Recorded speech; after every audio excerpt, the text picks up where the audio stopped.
go a little something like this. Welcome to Talk About Your Period, the podcast where we do just that, talk about periods. I'm your host, Karen Daubert, and each episode I speak with fellow menstruators about how their menstrual cycle has impacted their lives. In a world that tells us to hide our pads and tampons, we're speaking out together to end the stigma. No one should feel ashamed to talk about their period. After all, it's just blood. Hi, and welcome back to Talk About Your Period. I'm Karen, and I'm so happy to be back with you after our long hiatus. Today, I have Alice Zou from Period Ontario to talk with us about her period experiences and her own activism in the period positivity world. Alice, thank you so much for being here today. Awesome. Thank you for having me.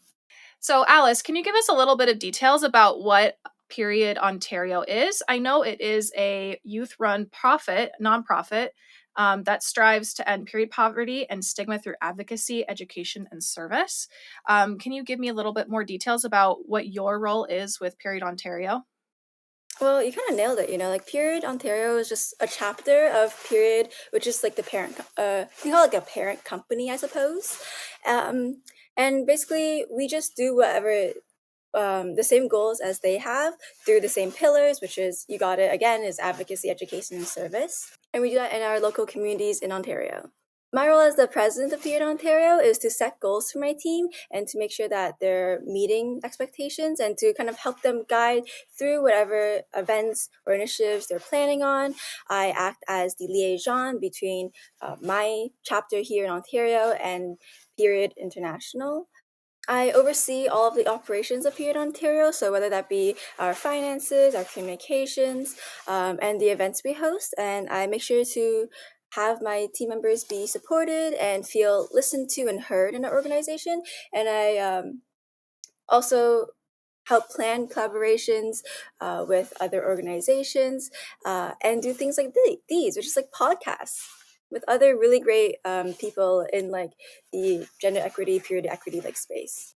I am really excited to talk to you about your own period experiences and about Period Movement. It's a organization that I've had my eye on for a really long time, and this is the first time I've been able to speak with a representative from Period Movement, so I'm really looking forward to our chat today. We share period stories to normalize them, to end the stigma, and to remind people that this is normal, this isn't dirty, it's not weird, it's not gross. And half the population roughly has a period. You're probably interacting with someone who's on their period every day of your life, with whether you know it or not. And the goal of my podcast is to make sure that if you are a person who has a period, you feel comfortable talking about your period openly, because it is just a life experience that happens to us very often. And if you don't have a period, thank you so much for listening to this podcast today and helping us normalize the stigma, because when people who don't have periods are engaging in these conversations and are listening to our stories, that's really when the change is going to begin. So thank you for being here today. Before we begin, I do have to say that you should not use this podcast as medical advice to treat any medical condition in either yourself or in others, including but not limited to patients that you're treating. I am not a doctor, and we may offer information based on our own experiences, but it is not medical advice. Consult your physician for any medical issues you may be having. So, Alice, the first question that I love to ask people when they're on the podcast is, if you could describe your relationship with your period in one word, what would it be? Okay, you know that Facebook status where it's like, it's complicated? Yes. That is my relationship with my period. It's complicated, okay? Sometimes there's a few months where we're having a really good time, It comes on time. It's treating me well. I know what to expect. It's just the normal, my period.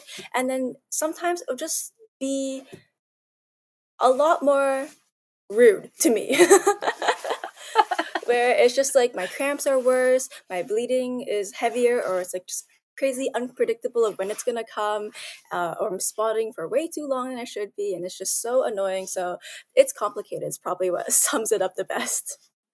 I love that. I think that's very relatable. I would say that's similar for me too. I almost get frustrated with how inconsistent my relationship with my period is at times.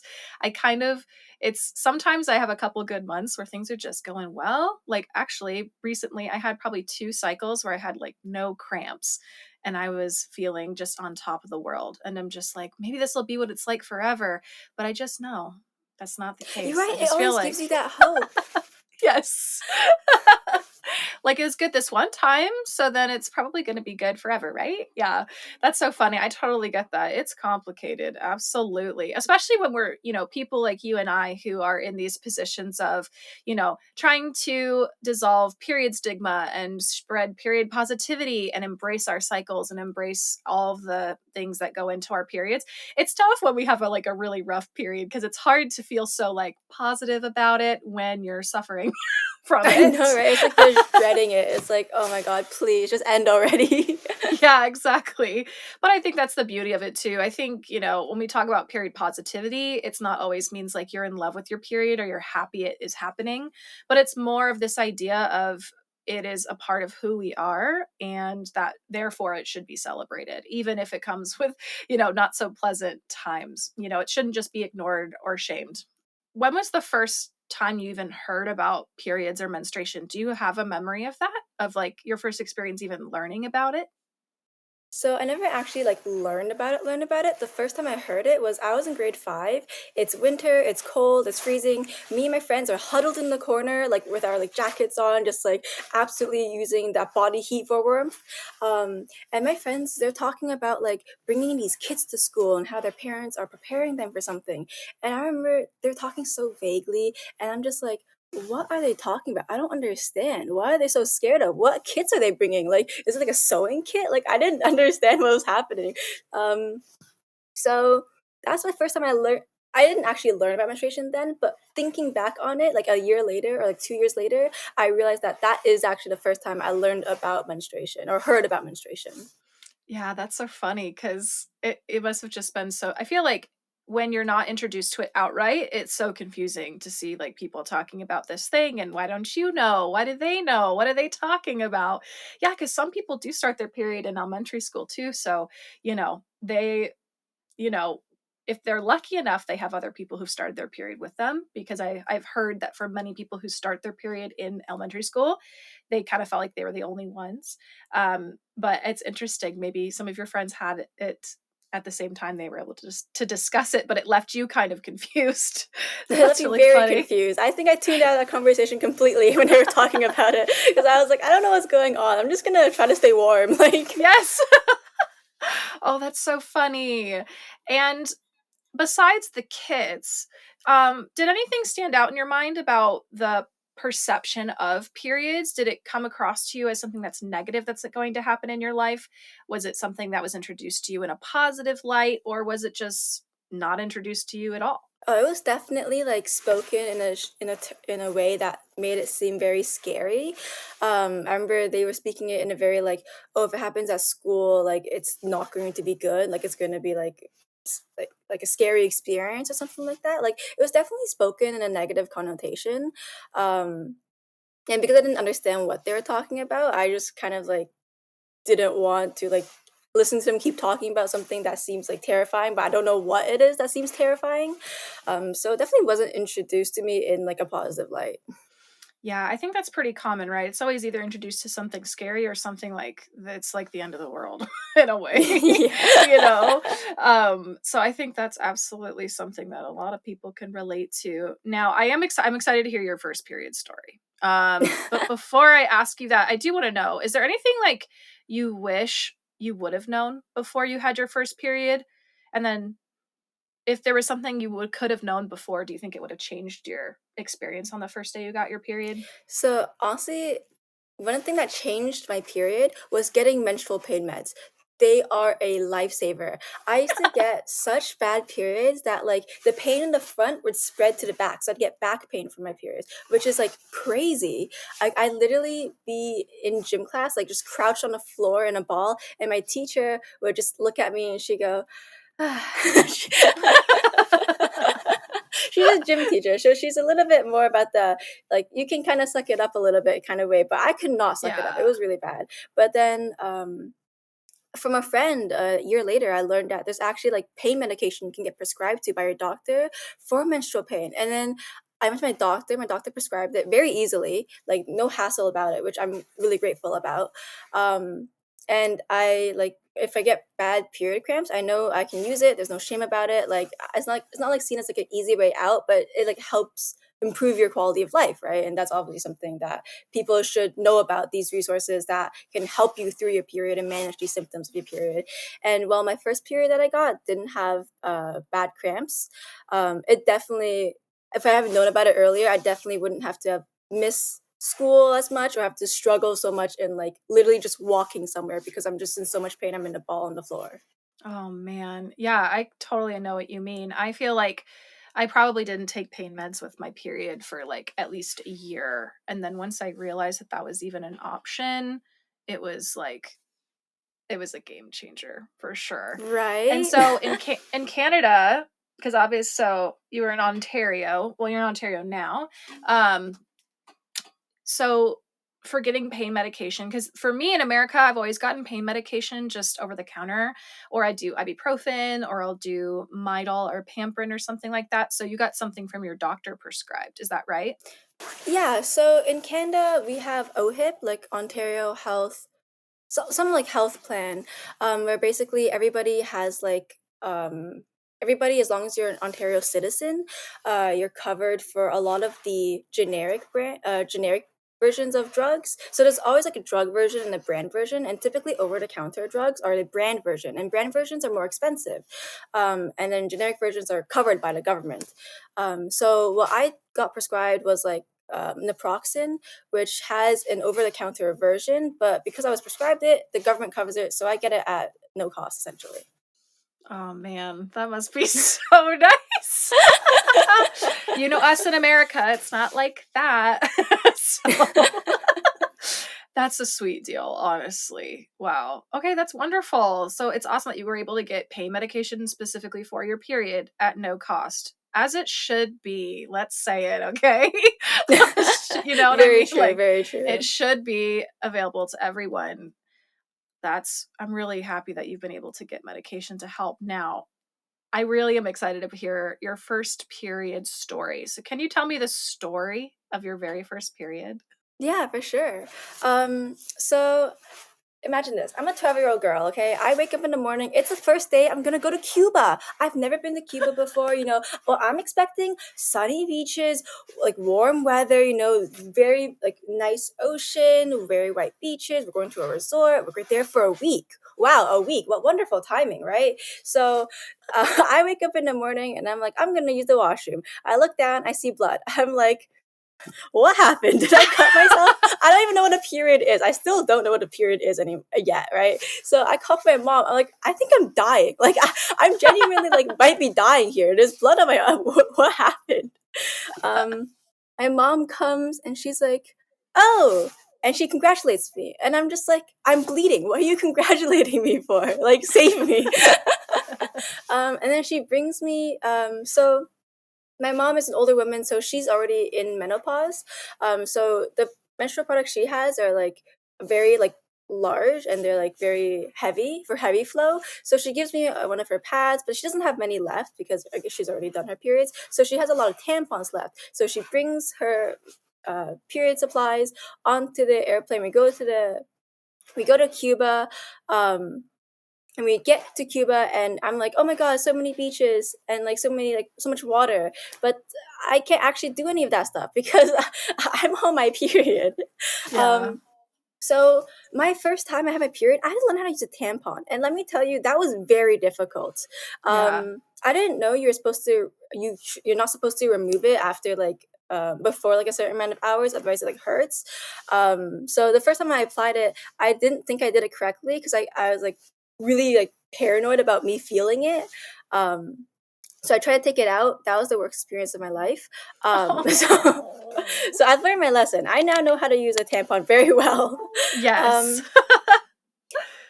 Um, but what is really sweet about this story is that the first night we're at Cuba, we go to dinner, and my dad lifts like a glass, and she like kind of toasts, and she's like celebrating like the first day of me like becoming a woman, which I think is a really cute like tradition. I didn't realize like that's what it meant in, I guess, Chinese culture, but my parents definitely made it a positive experience. Like they weren't scared of it. They weren't like seeing it as a shame. They were seeing it as something to be celebrated. And I think that's a really, really like nice thing.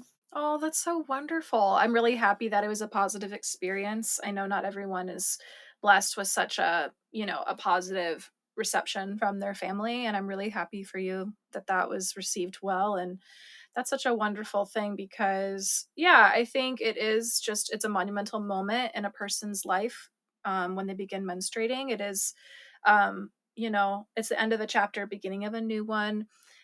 It doesn't change everything, but it does change some things, and I think that in itself deserves to be acknowledged in a positive way. It's a new part of your life, because once you start getting your period, I mean, we're talking like 30, 40 years of every month. You're gonna have to There's work no around going it. back. There's no going back. Exactly. Oh man, I feel for you. I mean, one of my questions I usually ask later on is like, when was the first time you put a tampon in? Because most people who've used tampons, it's like a monumental story. First day of your period, first period getting a tampon, that is like no joke. That's hard because um you know, I personally, I've shared this on my other episodes. I didn't use tampons until I was like in my 20s. I was already sexually active, but I was still using only pads. They just seemed really intimidating to me. Just how do you use them? Like, how far do you insert it? When do you take it out? And girl, I know what you meant by like if you took it out and it wasn't the right time, not the right angle, so painful. Absolutely. Oh my gosh, that must have been so traumatizing. Oh Like I'm like man. reading the tampon box and it's like, by the way, you can die. And I'm just like, oh. Oh yeah, all the toxic shock syndrome stuff. When I was in high school, it Yeah. was kind of like the peak time for everyone freaking out about toxic shock. So I remember being in the nurse's office and like every nurse's office door had like pamphlets about toxic shock because I think Really? because about 10 years before that, there were some women or some people who had gotten toxic shock syndrome. There had been a lot of cases back to back because people were wearing them for too long. And so by the time I was in high school, everyone was freaking out about it. Come to turn out, it's very hard to get toxic shock, especially if you're being smart about your tampon usage and you're not wearing it for days on end. Yeah. But yeah, I used to think like, oh, if I slept in a tampon, I was going to die, or like if I had it in too long. And now I realize like I just need to be changing it pretty frequently, but it's not it takes a lot to get toxic shock. So, Yeah. but that must have been so freaky to you. Your first time using a tampon, reading the box, they're like, this could kill you. And I don't have like a phone at the time. I'm too young to have a phone still. So the Oh, box is the only thing I can get instructions from. yeah. Oh, wow. That's really intimidating. Wow. And it's funny that you mentioned that your mom's products were also bigger too. That's something that I hear a lot of my guests mention is their first period. Their mom has like the fattest, hugest maxi pad. And, and there's no shame. Like, hey, I've used them. They work, especially heavier flow, nighttime. I love it. I have friends who swear by maxi pads. But I think we can all resonate with when you're getting your very first period, just like receiving a massive cotton maxi pad is like super intimidating, almost diaper-esque, and it just is very uncomfortable at first because you're just like, what? It takes Because I it's so weird to get used to, right? It's just like, oh my yes. god. Yes, absolutely, especially because I think once everyone finds their own period product of choice, then if the maxi pad doesn't work for you, you can find something better. I know preferably if I'm using a pad, I prefer like the thinner pads that have maximum absorption. But I also feel like for our mother's generation, I feel like they didn't have those. You know what I mean? If they had a heavy flow, they had to use like literally something filled with cotton. Yeah, they definitely had less options. Like nowadays, I see so many like options, like the difference in like absorption levels, the difference in the wings, and like all these like different shapes and designs they have nowadays. It's like it's really good, honestly, to have this such a diverse amount of product to select from. But it can also be a little bit overwhelming to try to be like, what is best for me? Yeah, you really have to try it out a lot in the beginning. And I just hope that, if I, in the future, if I have a child that menstruates, I hope that I'm able to provide them with like an array, of like, here are all your options.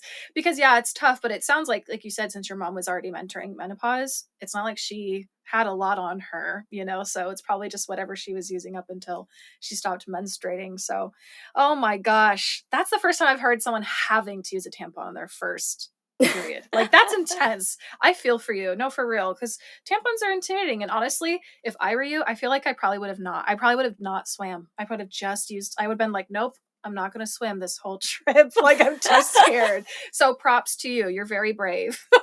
No, it was great because the last day of my bleeding was the day we left Cuba. So that was just the timing was just impeccable, really. Like, I don't know what Cuba has against me, like personally, but I felt it. Like, Oh my gosh, that's hilarious. And oh, of course, like adding traveling onto that, I had another friend on the podcast who shared that they were traveling like abroad as well, when they got their first period, and it's a little traumatic. It's just a lot going on, but thank goodness you didn't have cramps like you said. So yeah, that's hilarious. And you said that you share that story with your friends, right? I do. It's a funny story. Having your period the first day you go to Cuba. It's like, Yes. And that's exactly, why I love my podcast and just doing it, is because there's so many levels and so many emotions that can come with period experiences, period stories.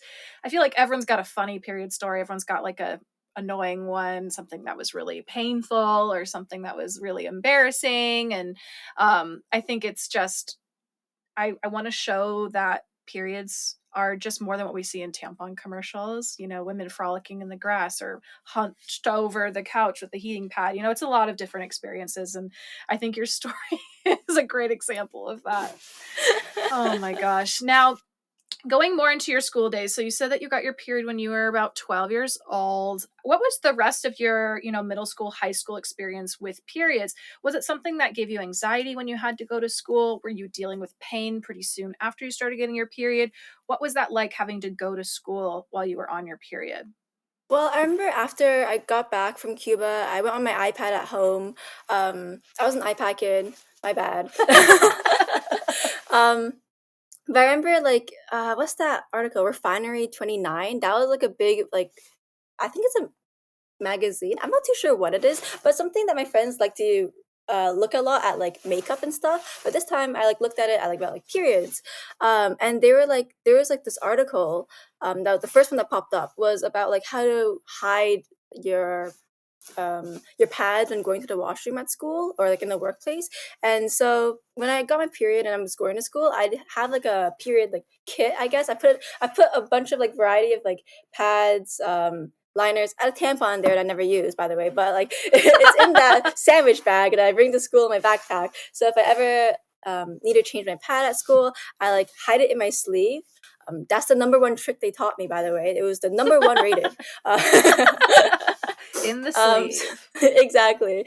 And I go to school and change it. And honestly, having my period at school wasn't too bad. It was mostly the cramps that were terrible. But thankfully, my female teachers, most of them, were very understanding of it, and they would like, they would be like, "Hey, like if it's not against the law, like I would help you with like pain meds and stuff like that." Um, I remember in high school, I was taking a weightlifting class, but I couldn't actually do the class because I was like just on the floor dying from my cramps. I was waiting for my mom to pick me up because I had texted her. I was like, I am dying. Please, like, help me. Um, and she actually recommended me to get birth control. And I was like, huh, that can help with your periods. And I brought my mom. My mom was like terrified. She was like, Yeah. what? You want birth control? And I was like, it's for my periods, I swear. Yeah, that's funny. I remember when I too had really bad pant cramps in high school. And yeah, when my doctor recommended birth control, I remember it was a bit of a shock to the rest of my family. But it helped, especially helped me kind of like regulate everything. Because I used to be really irregular at the beginning of my cycle. So I can definitely relate to that. And, did you find that the birth control helped, or did you not really notice a difference? I didn't go on birth control. My mom was too freaked out about the notion. So it never But happened. no, it never happened. But doctor, when I told her about like my cramping problems, she did give me the pain meds. So that was also pretty good. I remember my teachers, some of them would actually let me like leave the class to go to my other friends' classes to ask if they had pain meds. Oh This is my before I had my gosh. own. So Yeah. um So I had this one friend who had like a tray of like these different like types of pain medications. She had like probably like 18 in that tray. I'd always go to her. I'd be like, text me your schedule right now. I'm going to your classroom. That's so nice that you guys could help each other out. It's really nice that your teachers let you leave class to go ask for pain meds. Yeah, it sucks that like teachers can't hand out pain medication like that. I know when I was teaching in Taiwan, I was allowed to do that, but it wasn't really being monitored. So I actually don't know if I was breaking any rules, but I would give my students some pain meds if they needed it. We're like, sure, why not? Oh my gosh. Well, it sounds like that's something I really enjoy about being a menstruator is this sense of camaraderie with other people who have periods. It's like we're all on the same team here, like I love sharing it. I pads and absolutely tampons. love it. Yes. Hmm. God, I went to the washroom and there's this one girl who, like me and my friend, we don't know her, but she kind of like talks out of stuff. She's like, "Hey, do you guys have any like pads? I didn't bring any." And my friend and I were immediately like, "We got you. Like we have Yes. pads. What do you need? Are you heavy or Yes. do you have a heavy floor or what? Because I've got the variety." I got the regular, I got the super, I've got the maxi, I've got the light day. Yeah, for real. Exactly. There's nothing like more hospitable and welcoming than like a women's restroom I've found in my experience. Like everyone's there to help each other out. Oh my gosh. Yeah, it's kind of like we've all been there. We all know how bad it can get. And so we're just like at the drop of a hat, we're there to help each other out. I love that. That's so fun. Yeah. And so, as you've grown up and as you've left high school and you've moved on to university and college, how have you felt like your relationship with your period has changed to where you are now in life? Is it something that you feel has improved with time, or do you feel like it is more of just like an acceptance kind of relationship? How has that developed over time? I think I was lucky in the fact that as a teenager, I was always very outspoken. I would describe myself as a overly confident teenager. Uh, um, so luckily for my mother, I never went through a rebellious phase, but I was definitely the type of person who, if I had an opinion, you were going to hear my opinion. And one of my opinions was that menstruation shouldn't be something that people should be ashamed about. It should be something that's like, if 50% of the population goes through it, why are we trying to hide it? It's not like people won't know we have periods. It's not like a huge shock. Well, shouldn't be a huge shocker if the school education did its job right. Um, Literally, literally. Uh, right. So it's like something I would talk about openly with my friends, regardless if my guy friends were in the same like circle. I'd still be like, "Hey, yo, guys, like, hear about this." Especially with my first period story, right? Like that's a story I also tell my guy friends, and thankfully for me, most of them were really cool with like periods and stuff like that. And I think also a lot of my friends were also pretty. I think they're influenced by me or they also have their own opinions that like hey like this shouldn't be something that was hidden. Of course, some of my friends would be a little bit embarrassed about this topic. They wouldn't really want to talk about it in like a loud voice or in a public area where people can overhear, or in a group where guys are in that same area talking. But I think being open about it really encourages other people to be open about it. And when you're so strong-headed, then it can really, I think, help my peers be also open about this kind of stuff. So going into university and college, I feel like I'm a lot more calmer as a person, like if you don't want to hear my opinion, fine, you don't have to hear my opinion. um, but I think I'm lucky enough to surround myself with people who are understanding about periods, and who like are supportive of like people with periods. In the sense where my guy friends, they'd be like, "Oh, like that sucks." Like they don't really understand like the stigma around it or like the barriers we face because of it, but they do definitely emphasize with the fact that like wow, cramps, that sucks.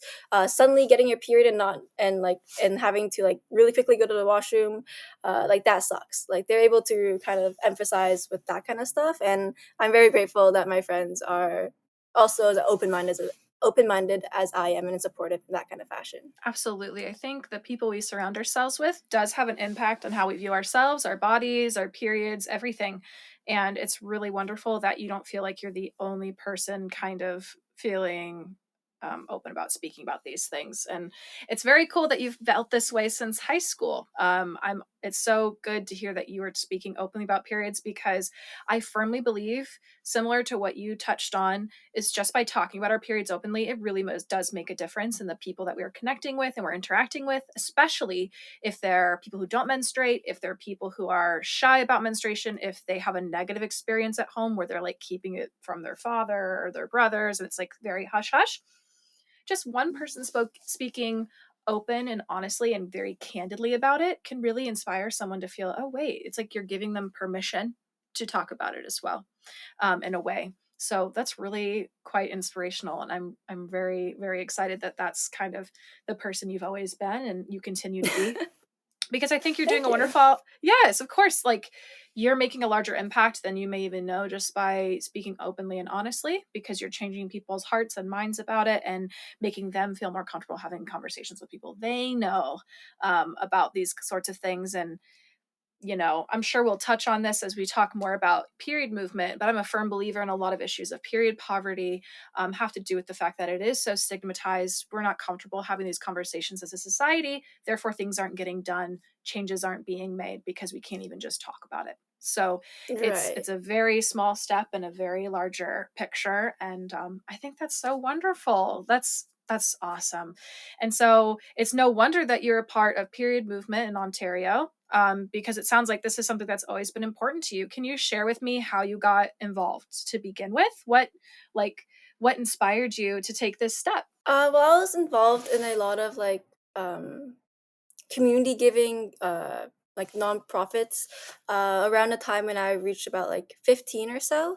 And I've been involved with a few organizations about like equality and stuff like that, because that's kind of the stuff I felt most passionate about. And then when the pandemic hit in 2020, I found myself like looking for something to do. And then I just came across Period on Instagram just by scrolling through and just like searching random keywords about like activism and stuff like that. And I was like, wait, this is a thing? Like at the time, I haven't experienced anything or seen anything about um, like the period equity space. I was more involved in like more like medically related things, and other organizations for like the like for people in poverty. So this was like a really cool organization that I stumbled upon, and I looked at their website. I took a look at their Instagram feed. I saw some of their past initiatives, and I thought, wow, this is something I really want to do in like my own community, because well, it's not something I haven't done before and something that I actually have a passion about. So it's a topic that I care about and a topic that I think would benefit a lot of people. And because I was at that time already opinionated about this opinion, um, I don't like it's something that I feel like I would be able to create an impact in my community about. So I actually started. I actually applied to become a chapter for my own hometown, Richmond Hill, which is a city in the Greater Toronto area. Um, and I got accepted, and then after about 6 months or so, I built up a team. We started uh, we started one initiative, which was a monetary drive, I believe, and then we expanded to Period Ontario, which is wonderful because we're able to help a lot more people in a lot bigger region, which I'm very grateful for. And my team has expanded a lot since then. We've started a lot of initiatives as well. We've fundraised a lot of money. We've donated a lot of period products. And we do also have a very close relationship with the period movement. And they're always so lovely to my chapter. Whenever we're in a call, they always they always show a lot of appreciation for my chapter and the work we do. They're like, this is Period Ontario. When they introduce us to like partners that they have, they like to bring us in on some of their international initiatives that they have, when they sometimes these companies, they want to also support Canada as well, because Canada and America, we have a very close relationship. And they'd always, the first one that they think of is Period Ontario, which is really lovely of them. So I'm really grateful for this opportunity. That's so cool. So you're the president of Period Ontario, and would you consider yourself like the founder of this chapter as well? Yeah, I mean, I submitted my application, I got accepted, and then I immediately texted Aria. She's the current vice president of Period Ontario, and together we kind of made the foundation of Period Ontario. What we're aiming to do, what we're looking at, our team structure, what initiatives we think would be important and that would be most beneficial in Ontario. One of them being like how personally I haven't experienced a good education in menstruation in my school. And luckily for me, in Canada, provinces are actually the one that dictates what you learn in school. They are the ones that set the curriculum for each year and for each grade in school. So that's actually something that's viable to do as a Period Ontario chapter. So that's was one of our goals we had out was to make menstruation a lot stronger part of the school curriculum.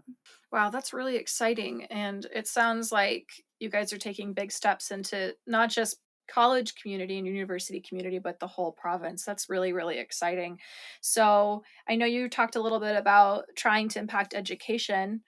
You said yourself that you feel like you did not receive enough menstrual education in schools. What was your personal experience in school learning about menstruation, or was it nothing? It was like for me, I think in grade 5 we learned about like the female anatomy, which I don't know how that relates to menstruation, but according to the government website, it does, which is wonderful. You know, I love learning that I have a vagina.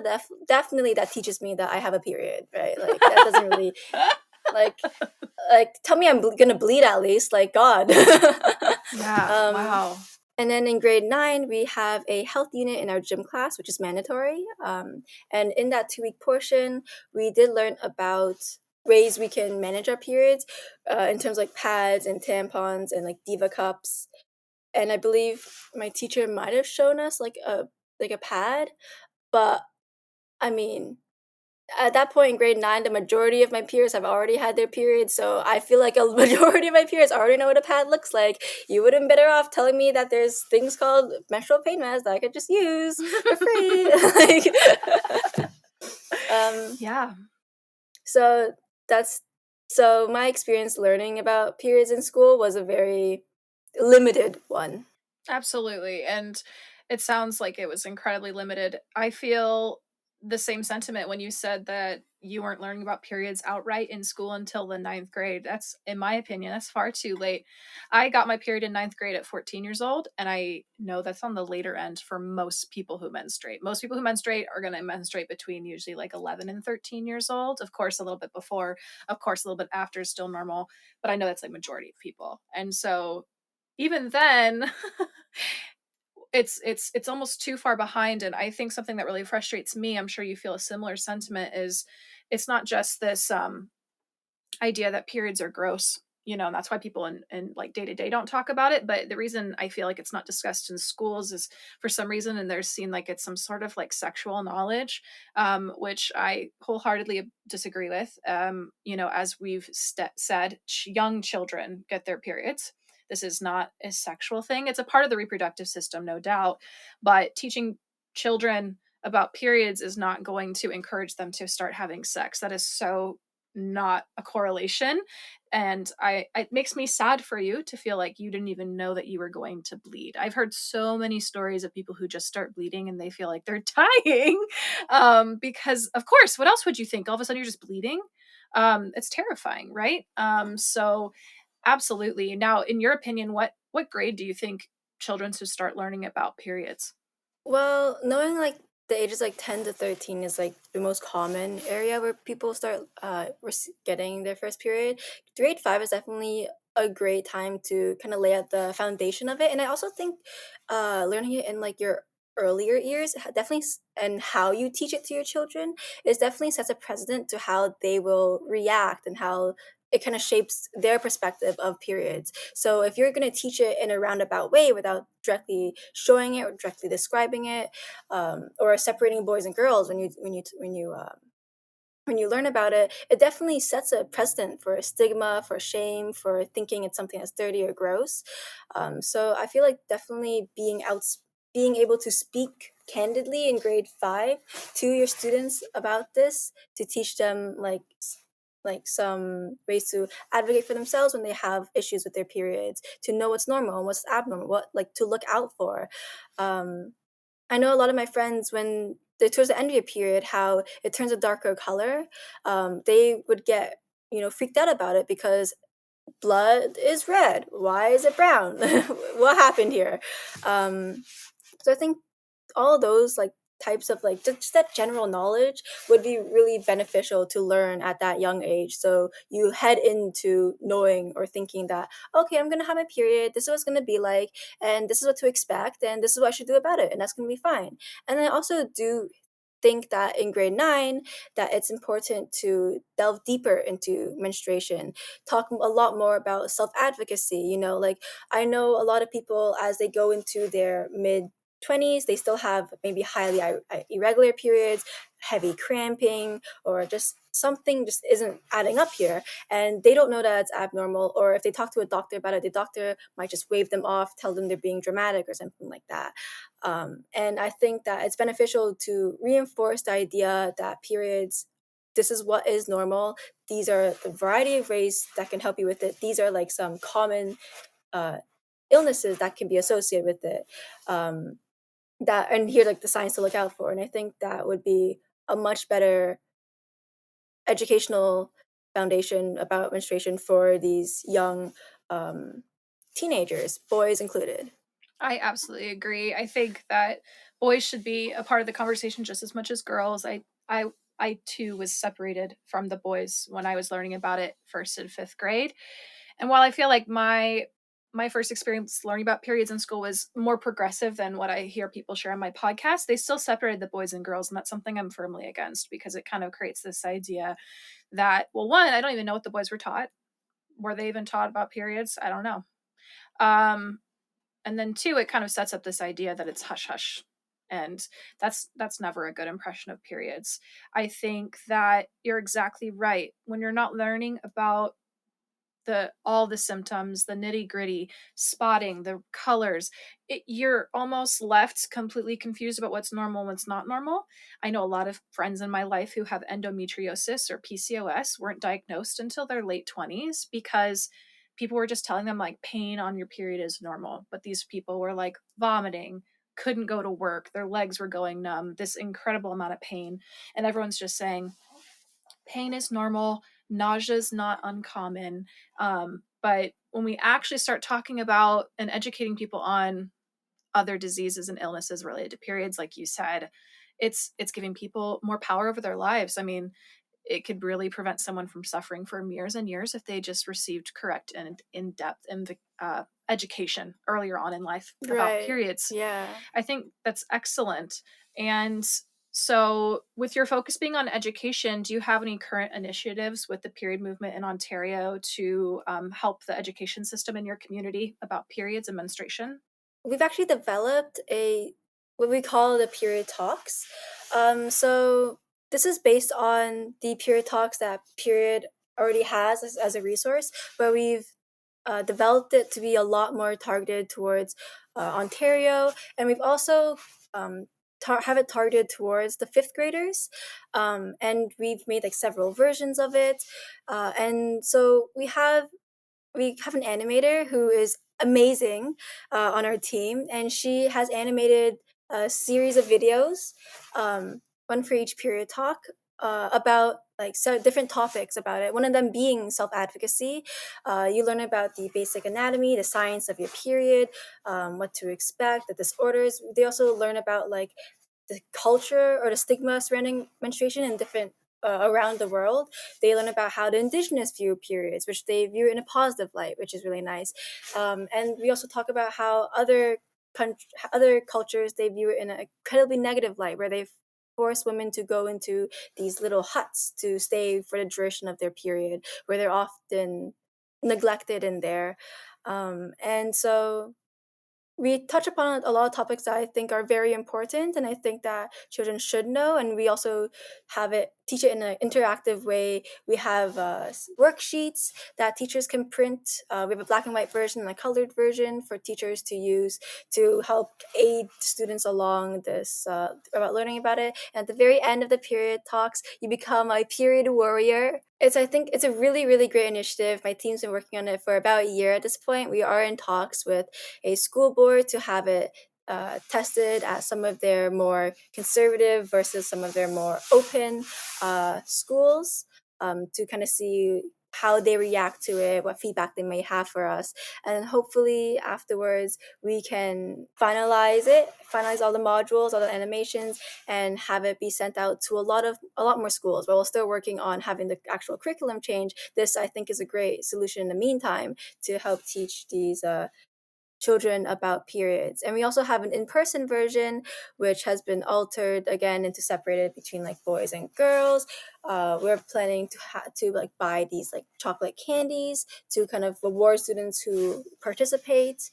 And we also have like a 30-minute version, like 60-minute version, depending on what the school wants, really, because we're trying to make sure that we want the information to just go out there. And even though it is harder on our part to make so many versions of the same thing, as long as the students are receiving this information, they're learning about it, then I'm honestly really happy for it.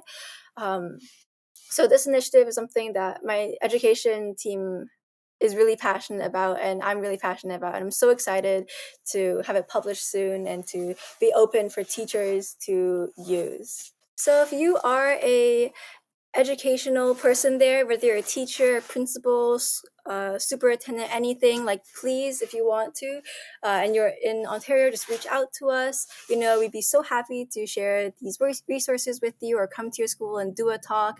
If you're in a location where execs are close by, it really would mean a lot. That's so cool. I was very curious too, because it sounds like you guys have really covered your bases. It's so awesome to hear all the options you guys have created, all of the different programming. And, it's frustrating that we can't get our own governments to kind of make these initiatives on their own.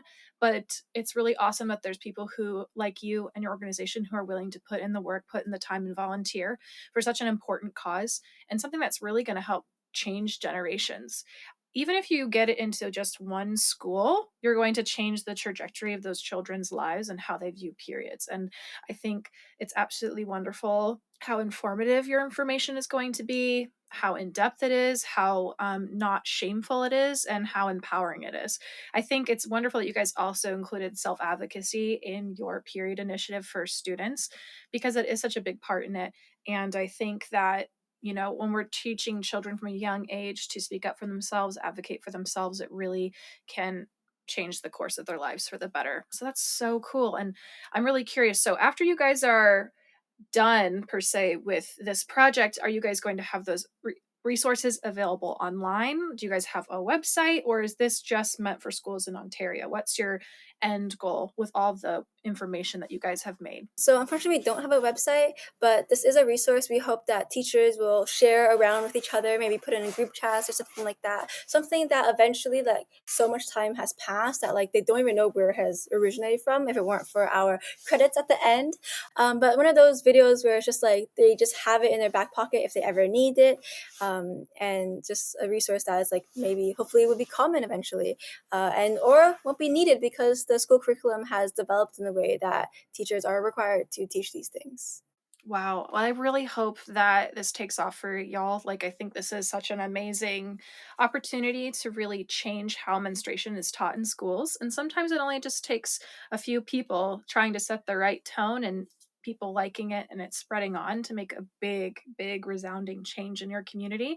And I think that's definitely possible with what you guys have created, especially considering how much time, energy you've made into making these high quality, detailed information products for children. It's just so cool to see people, not just saying this is a problem, but looking for the ways that we can help solve the problem. And one of the best ways to solve these kinds of problems is looking at the core of it, looking at where does it start. And lack of education is certainly one of those areas. Absolutely. So I think that's so cool. Right, like one of the big complaints I had about earlier, some school boards tried to start a initiative where they had free menstrual products in the women's change rooms in these like elementary and high schools, which I thought was really really great.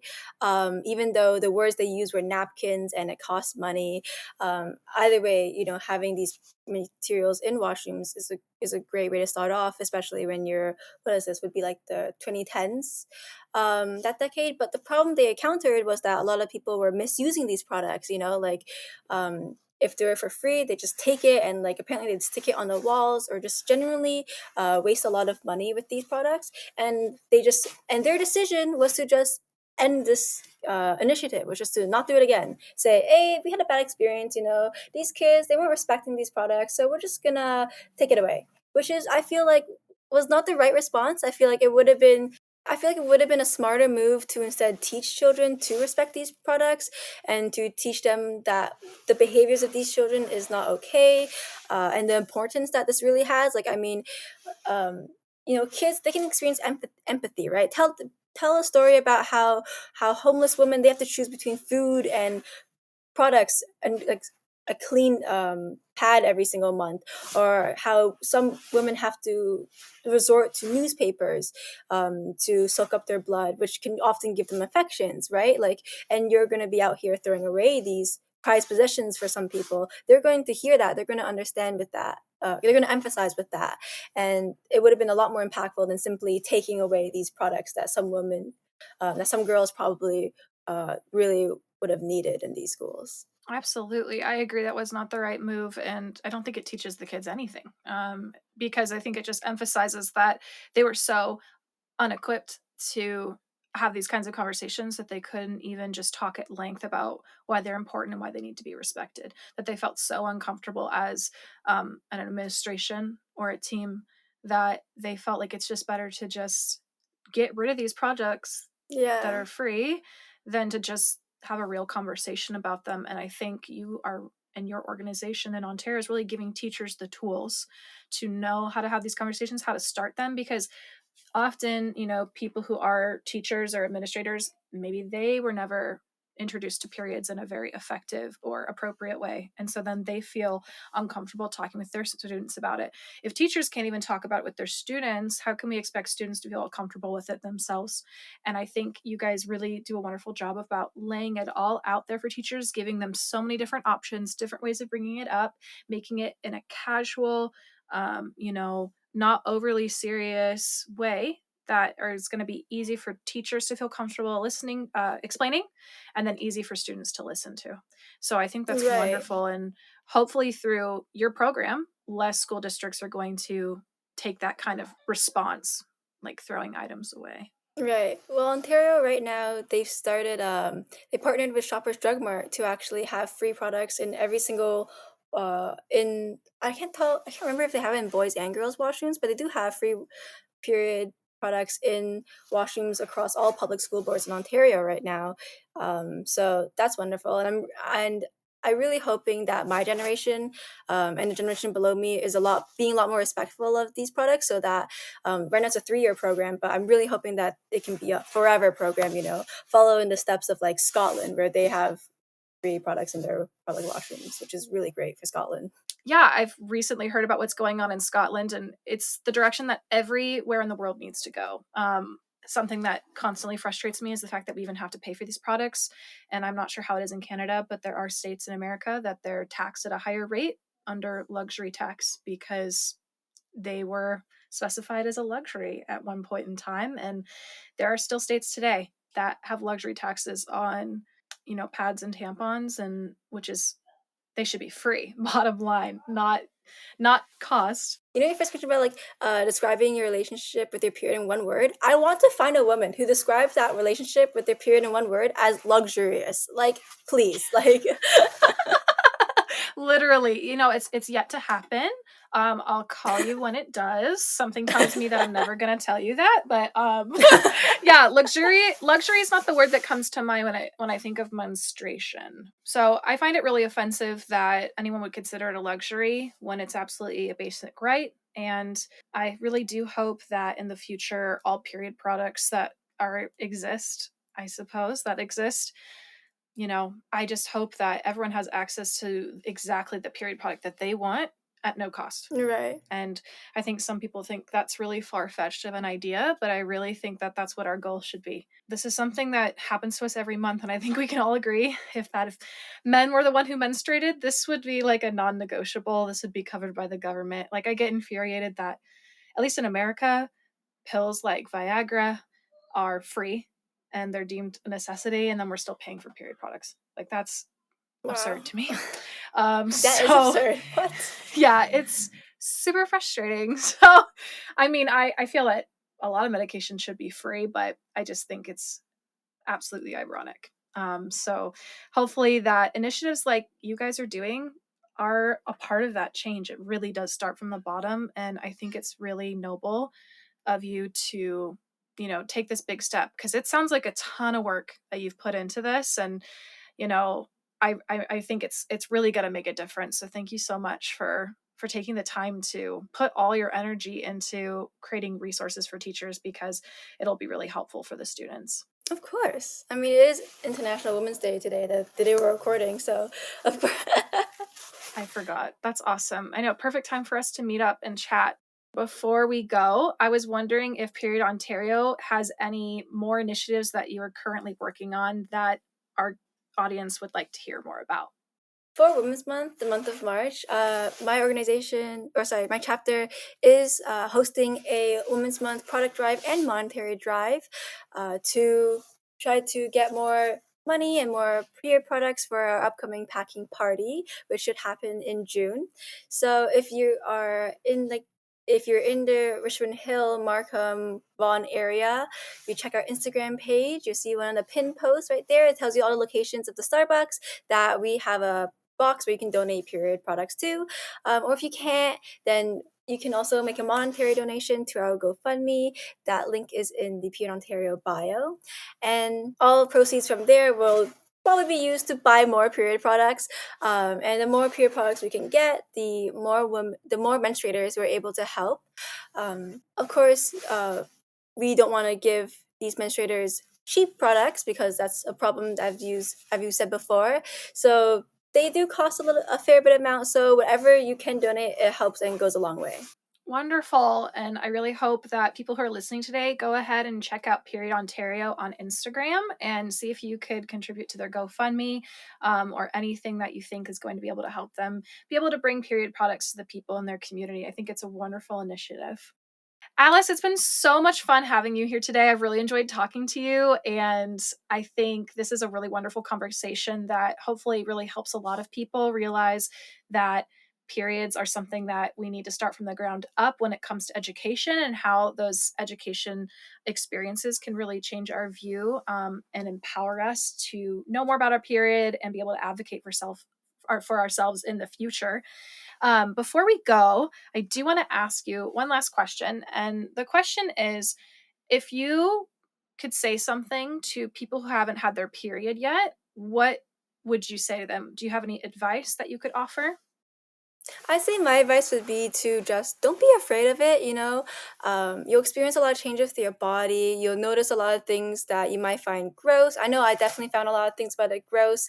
I mean, I find bugs gross. I find a lot of things gross. So um, don't be afraid of the changes your body may go through. Don't be educated. Just look up some articles about just general information about peers. Make sure you're familiar with it, so that way you know what to expect, and you're prepared. You always want to be over prepared rather than under prepared, especially in a bear attack. Always remember to bring anti bear sprays. It's always very important. And um, and uh, and enjoy your time before having a period as it lasts, because let me tell you, my Flow app, she works overtime to help me predict when my period is. I know we're all slaves to our apps that track our cycle. Oh my gosh. That's hilarious. Well, thank you so much, Alice. I really enjoyed chatting with you today. And it's really cool to see, so many people get together in your organization to make such, sustainable change. I think the work you guys are putting in is going to be well worth it. And no matter how many schools are going to gain access to your materials, you guys are absolutely making a difference. And I'm just really proud of the efforts that you're making. I think a lot of people can take some notes from you, on how to make change in your own community. And it's a really noble cause. So hopefully you guys feel very proud of yourselves, because I am. Awesome. Thank you so much for having me. It was really fun talking to you. You're doing great things with your podcast. I think you're an amazing supporter of other organizations in this space, and of really making this space more accepting and more lovely. And I love what you've been doing. Oh, that's so sweet of you to say. Thank you so much. I hope that, one step at a time, we can really help make this a better, environment for people who menstruate. And that begins by just talking about it. So thank you so much for talking to me today, Alice. Awesome. Thank you for having me. And don't forget to check out Period Ontario on Instagram. I will include their Instagram handle in the show notes today and on my own Instagram profile. So be sure to check that out and consider donating to their GoFundMe. All right, that's all I have for this week. Thanks so much for listening, and I will talk to you next time. Thank you so much for listening to Talk About Your Period. Be sure to subscribe to my podcast, and if you liked what you heard, please consider leaving a kind review. If there is anyone you know who would enjoy or benefit from listening to this podcast, please spread the word. You can follow Talk About Your Period on all social media platforms, where I recap previous episodes and share information about upcoming guests. Do you have a story to share? Go to talkaboutyourperiod.com to fill out my interest form, and let's get you on the podcast. I hope this podcast inspires you to talk about your period with others. After all, it's just blood. I would like to thank my guest today, and I would also like to thank my editor, Neil Titus, for editing this episode and creating the show music. Don't forget to subscribe to Talk About Your Period on your favorite podcast streaming platform, and I'll talk to you next time.